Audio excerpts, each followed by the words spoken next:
This is it, right? The Rockstall? Aye, lad. The Council of Valkyries. The Valkyries are of Valhalla, are they not? Glad to see you're paying attention, brother. You are correct. Valhalla, the great hall of the Einherjar, is their home within Asgard. But while there, they are subject to the scrutiny of the All-Father himself.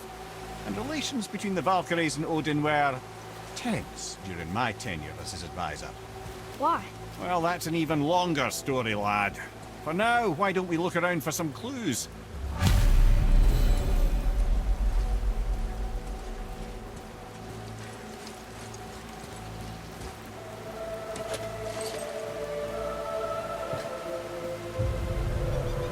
Whoa, you're back.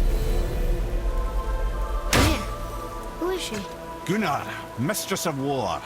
After any conflict, big or small, she would be first on the scene, sussing out the worthy spirits for a free trip to Valhalla.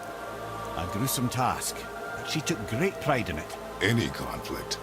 Impossible. It's true. She had help from her sisters, of course, but Gunnar was always first to arrive. Her judgment of the fallen was unparalleled, and an invaluable resource to Odin. She was one of his favorites.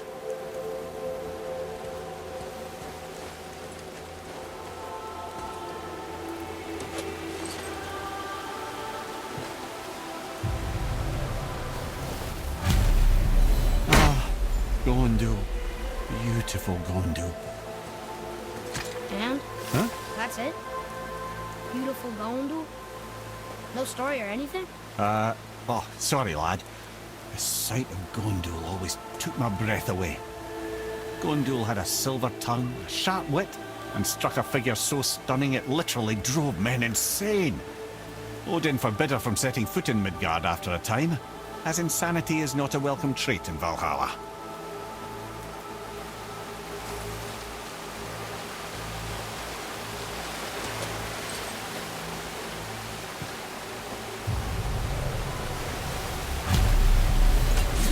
This is none other than Geirdriful, the Master of Arms in Valhalla, responsible for arming and training Odin's Einherjar.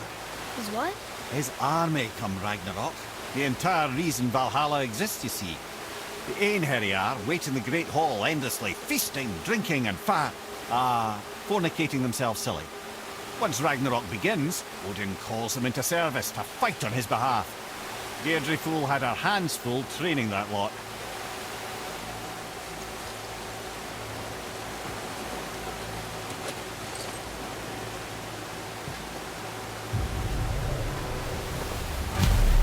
My friends, is Kara.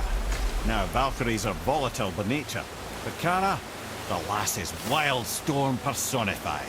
A wild storm. Aye, calm and collected. Then the air would shift and the fury of her storm would unleash. It was beautiful in a way, assuming you could find proper shelter. Her tears would cleanse the blood-soaked battlefields.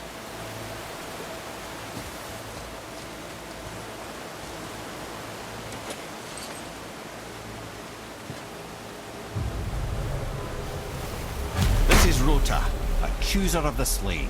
I thought all the Valkyrie did that. Not exactly, lad. Although that is what they're most famous for, and by far their greatest responsibility. You've seen what happens to the dead without the judgment of the Valkyries. Hellwalkers. That's right. Rota, Gunnar, Skuld. Without them to clean up the aftermath of battle, hell overflows with souls meant for Valhalla. A sorry state of affairs. Rota must be beside herself.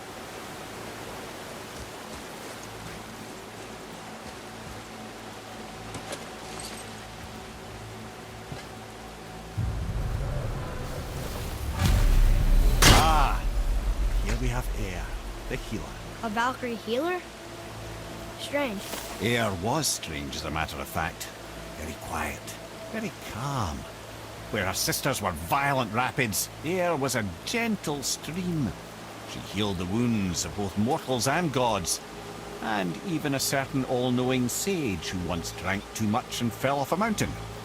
Not my proudest moment.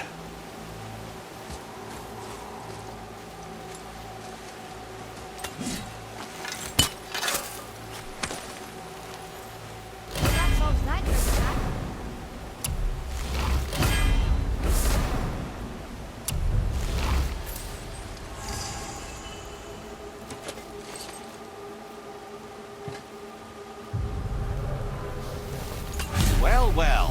Hilda, Mistress of Battle. She and Odin got on quite well, actually. Her and the other Valkyries, not so much. She would spend most of her time here in Midgard observing discord between the living, and sewing some up herself from time to time. She lived for conflict.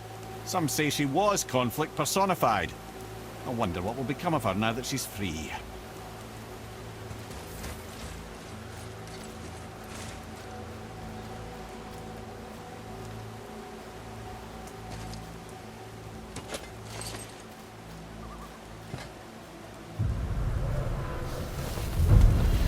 Olgun, once the daughter of a powerful chieftain. She fell defending him during a Reaver attack. Orun was escorted to Valhalla, where she chose to devote her afterlife to the pursuit of knowledge above all else. Quite unusual behavior amongst the constant drinking and feasting of her fellow Valhallian denizens. How'd she end up a Valkyrie? Odin. He saw a kindred spirit in Orun's single-minded pursuit of knowledge. He appointed her as the Valkyrie's resident historian.